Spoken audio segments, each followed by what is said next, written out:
आज हम बात करेंगे कि फर्टिलिटी में अंडों का कम बनना और उसकी क्वालिटी का क्या महत्व रखता है।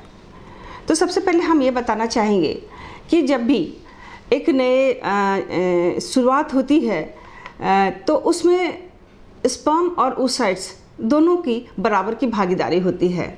और आज के दिन में इतना स्ट्रेस, इतना हार्मोनल इम्बैलेंस, आज की भाग दौड़ की ज़िंदगी, लिविंग स्टाइल, खाने पीने में जो परेशानी आ रही है, तो निश्चित रूप से उसके जो क्वालिटी हैं अंडे का वो परफेक्ट नहीं पाया जा रहा है। और ख़ास करके जो सबसे बड़ी समस्या है इसमें वो बढ़ती उम्र और उस उम्र में शादी का डिसीजन लेना और शादी के बाद भी कुछ दिन के बाद फैमिली के लिए प्लान करना।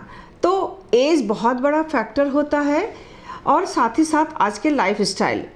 तो हम बात करेंगे कि क्या क्वालिटी ऑफ एग्स या नंबर ऑफ एग्स में जो चेंजेस आता है उसके लिए फिर उपाय क्या है और उसमें फिर माँ बनना और उसमें कोई तरह की समस्या तो नहीं आएगी। तो सबसे पहले हम लोग जो भी दंपति हमारे पास आते हैं, हम सारी जांच की प्रक्रिया के थ्रू उसे हम देखभाल करते हैं कि क्या मेरे पेशेंट आईवीएफ के लिए पूरी तरह फिट हैं या नहीं। और उसमें जब हम उस साइड की बात करें तो उसके लिए हमारे पास जो जांच की प्रक्रिया है वो हमारा हार्मोनल टेस्ट होते हैं। बहुत सारे हार्मोन्स भी डायरेक्टली और इनडायरेक्टली अफेक्ट करते हैं और स्पेशली जो हमारा बेसिक्स हार्मोन्स है उसको टेस्ट कराते हैं, साथ ही साथ में थायराइड, ब्लड शुगर और एडिशनल टेस्ट भी कराते हैं। हमारा जो मार्कर होता है क्वालिटी ऑफ एग का वो होता है AMH के थ्रू। एक हार्मोन है जिसको बोलते हैं एंटी मुलेरियन हार्मोन, और वो एक बहुत बड़ा हमारा मार्कर होता है जिसे हम ये पता करते हैं कि उसके शरीर में oocytes बनाने की कितनी क्षमता है। और उसके अलावा एक अल्ट्रासोनोग्राफी के थ्रू हम लोग एसेस करते हैं कि क्या उसका जो फॉलिकल्स होता है मासिक के सेकेंड डे पे बुला करके कि कितने फॉलिकल्स बन रहे हैं, ताकि हम जब उसे IVF के प्रोसेस में ले तो हमें एक ये गाइडलाइन मिल सके कि जिस समय हम पिकअप करें तो हमारे कितने अंडे बनते हैं। क्वालिटी ऑफ एग को पहले डिक्लेयर करना बहुत मुश्किल होता है। अगर कोई तरह का हार्मोनल इम्बैलेंस होता है उसमें जब हम स्टिमुलेट करते हैं, ओवम पिकअप करते हैं, तो जब तक फर्टिलाइज नहीं हो जाता है तो ये कहना बहुत मुश्किल होता है कि उसके क्वालिटी किस तरह के हैं।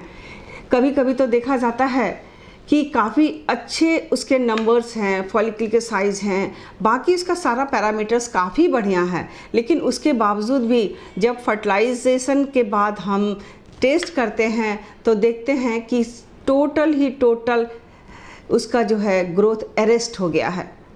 इसका मतलब है कि कहीं न कहीं स्पर्म की क्वालिटी और oocytes की क्वालिटी में कुछ न कुछ कमियां हैं, जिसके कारण एक अच्छी क्वालिटी का एम्ब्रियो नहीं बना और नहीं बनने के चलते वो उसका जो है ग्रोथ है वो रेस्ट्रिक्ट हो गया। तो इसके इलाज के लिए हमें जांच के द्वारा पता करना, साथ ही साथ उसके जो एडिशनल मेडिसिन्स हैं और उसका लाइफस्टाइल मॉडिफिकेशन है, ये सारी चीज़ें काफ़ी काउंट करता है।